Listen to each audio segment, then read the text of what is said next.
Baik, Assalamualaikum warahmatullahi wabarakatuh. Teman-teman wartawan, terima kasih atas kehadirannya.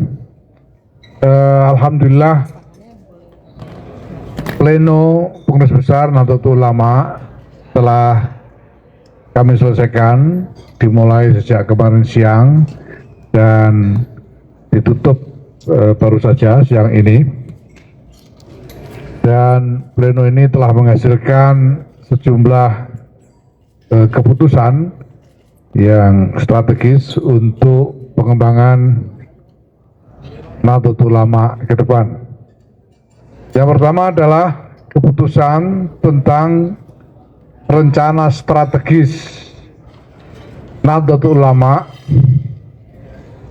untuk 3 tahun ke depan sampai dengan 2027 yang merupakan desain awal dan pondasi bagi pengembangan satu model strategi organisasi yang menyeluruh dan koheren secara nasional.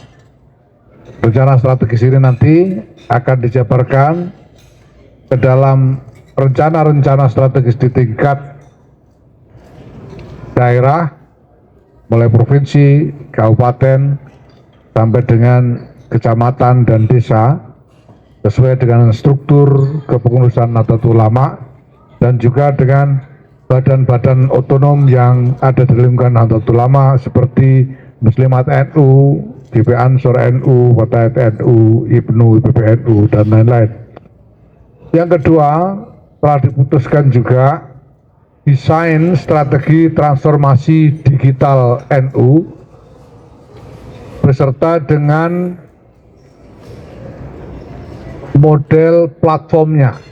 Jadi PBNU telah berhasil membangun satu platform digital yang nantinya akan diperlakukan sebagai wahana penyelenggaraan organisasi secara digital, secara menyeluruh dan nasional yang melibatkan bukan hanya struktur Nahdlatul Ulama, struktur organisasi NU dari pusat sampai ke desa, tapi juga struktur badan-badan otonom NU semuanya akan diintegrasikan ke dalam wahana digital yang dibangun oleh PBNU ini. Begitu juga berbagai macam layanan yang diselenggarakan oleh Nahdlatul Ulama untuk warga dan masyarakat ini juga akan diintegrasikan ke dalam platform digital ini. Maka kami sebut platform digital ini sebagai dengan nama Digdaya NU, digitalisasi data dan layanan Nahdlatul Ulama. Kemudian yang ketiga sebagai keputusan pleno adalah desain Akademi Kepemimpinan Nasional NU yang akan menjadi satu wahana pendidikan kader pemimpin NU dengan materi, dengan kandungan kapasitas-kapasitas bukan hanya yang relevan untuk konteks kepemimpinan domestik dalam negeri saja, tapi juga relevan untuk kepemimpinan dalam konteks internasional.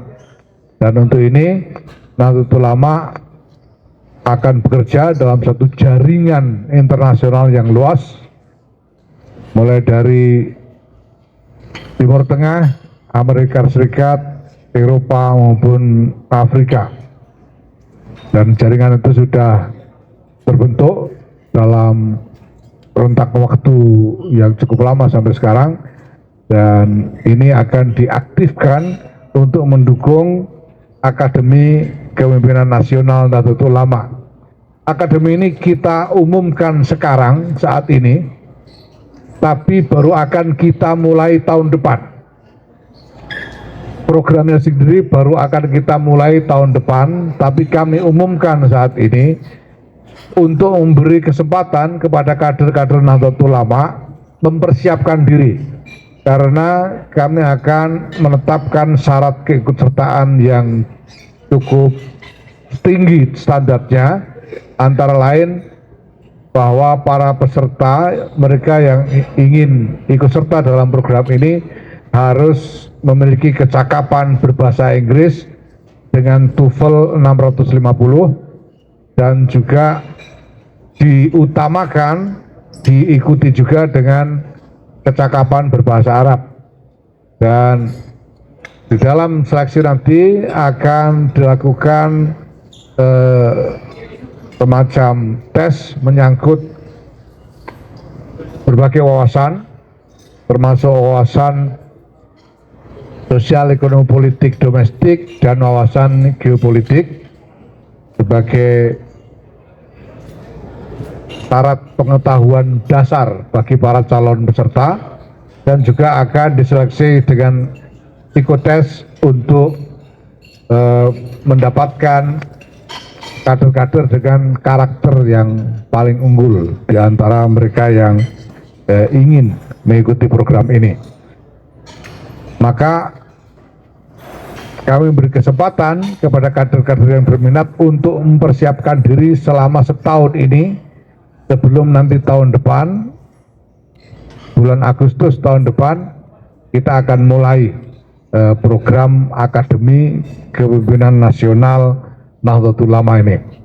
Nah, kemudian pleno juga memutuskan sejumlah peraturan PBNU untuk meningkatkan kinerja organisasi, yaitu peraturan tentang pedoman penyelenggaraan kaderisasi, peraturan tentang pedoman penyelenggaraan konferensi atau forum-forum permusyawaratan, peraturan tentang tata cara pelantikan kepengurusan, peraturan tentang pedoman pelarangan rangkap jabatan, peraturan tentang bantuan perjalanan penugasan, dan peraturan tentang pedoman kerjasama usaha.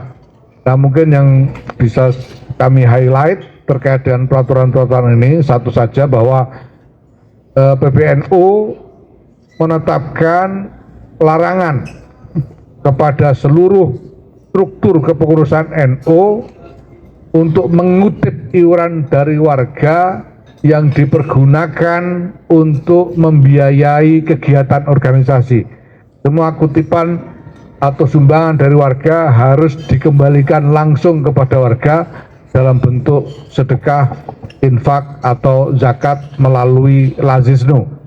Jadi tidak boleh mengutip iuran untuk kegiatan organisasi, termasuk misalnya iuran untuk membangun gedung kantor, iuran untuk mengadakan acara ini dan itu tidak diizinkan.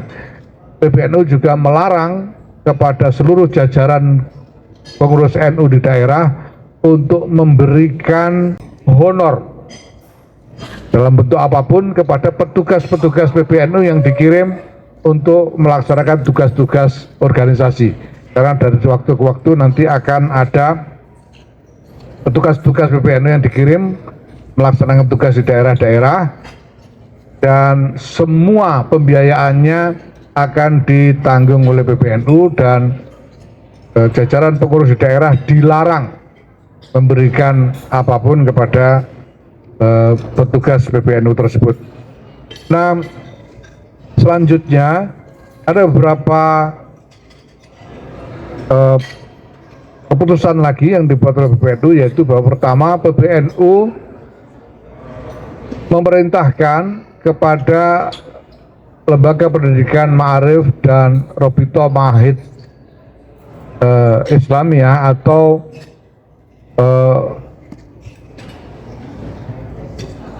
asosiasi pesantren-pesantren untuk melakukan penelitian menyeluruh terhadap laporan adanya upaya penyimpangan atau membuat narasi yang menyimpang tentang sejarah berdirinya NU.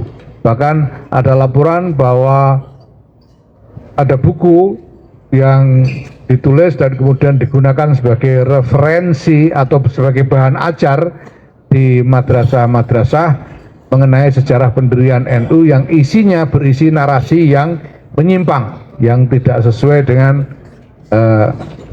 yang sesungguhnya.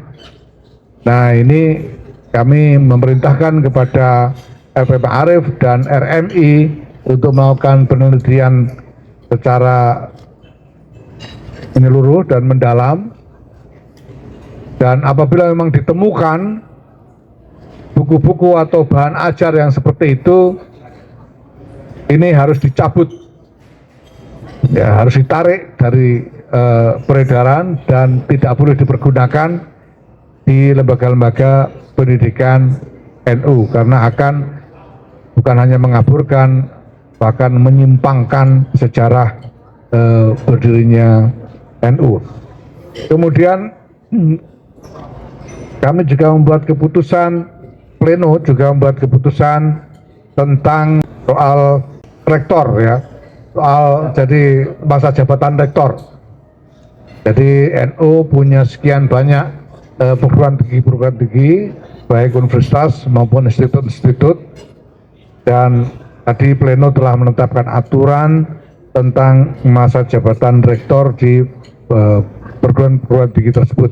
Demikian saya kira teman-teman para wartawan yang bisa saya sampaikan mengenai hasil pleno PBNU. Ya. Nah, silakan kalau ada pertanyaan-pertanyaan, monggo.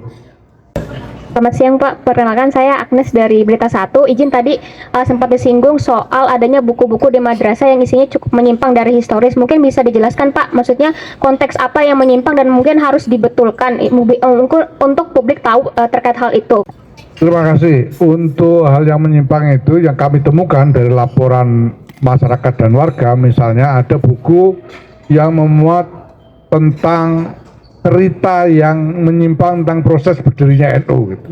Karena yang kita sudah diketahui oleh banyak orang sebetulnya bahwa ini adalah melalui proses dialog panjang antara Kiai Hasyim Asy'ari dengan Kiai Khalil Bangkalan, dan kemudian juga dengan sejumlah kiai yang semuanya sebetulnya sudah diketahui secara pasti dengan catatan-catatan yang jelas, tapi tiba-tiba ada narasi baru dengan memasukkan cerita baru bahwa ini ada proses yang berbeda dari yang itu, kemudian memasukkan juga tokoh-tokoh baru. Nah, ini yang kita anggap menyimpang. Ini harus dikoreksi dan saya kira menjadi kewajiban dari PBNU untuk meluruskan ini. Dan apabila memang ditemukan bahwa materi-materi ini kemudian dibawa masuk ke lembaga-lembaga pendidikan NU, maka harus dicabut, ditarik, ya. Lalu yang kedua, tadi disinggung juga bahwa tahun depan akan melakukan kaderisasi kepemimpinan yang tidak hanya sifatnya nasional tapi internasional, kan target kedepannya lebih jauh. Nah, kira-kira nanti untuk penyelenggaraan tesnya dari sistem keamanannya akan seperti apa agar nanti tes yang berlangsung juga akan tepat sasaran dan mungkin tidak ada orang-orang yang mencoba curang untuk mengikuti hal tersebut. Ya, terima kasih. Nah, kemudian yang kedua mengenai NU ini, Akademi Kepemimpinan Nasional NU ini adalah tingkatan tertinggi dari keseluruhan hierarki pendidikan kader NU, mulai dari apa yang kami sebut PDPKP NU sebagai pengkaderan tingkat dasar, PMK NU tingkat menengah, dan tingkat tertingginya adalah Akademi Kepemimpinan Nasional NU. Maka yang bisa ikut yang sudah lulus 2 jenjang pendidikan kader yang pertama baru bisa ikut ini, baru bisa ikut AKN NU ini dengan tambahan syarat kemampuan tadi. Mereka ini nanti kelulusan dari AKN NU ini akan menjadi syarat nanti pada waktunya untuk dapat menjadi calon-calon pemimpin NU di tingkat provinsi dan di tingkat pusat, di tingkat nasional nanti pada waktunya, ya, kalau kita sudah bisa melatih sumber daya yang cukup, ya. Demikian. Apakah masuk juga dalam pembahasan rapat pleno soal tambang, izin tambang? Oke. Pertama, Terima kasih Gus. tentang tambang sudah ada tidak dibicarakan di pleno karena sudah dibicarakan dan diputuskan dalam rapat sebelumnya bahwa NU menerima tawaran pemerintah tentang tambang ini dan akan segera mengajukan setelah kemarin kami diberitahu bahwa Perpres tentang hal ini sudah diselesaikan, ditandatangani oleh Presiden. Kami segera mengurus izin untuk bisa mendapatkan izin penambangan itu. Itu ya. Terima kasih. Terima kasih teman-teman, terima kasih. Ya, cukup ya. Cek ya berarti ya Gus ya.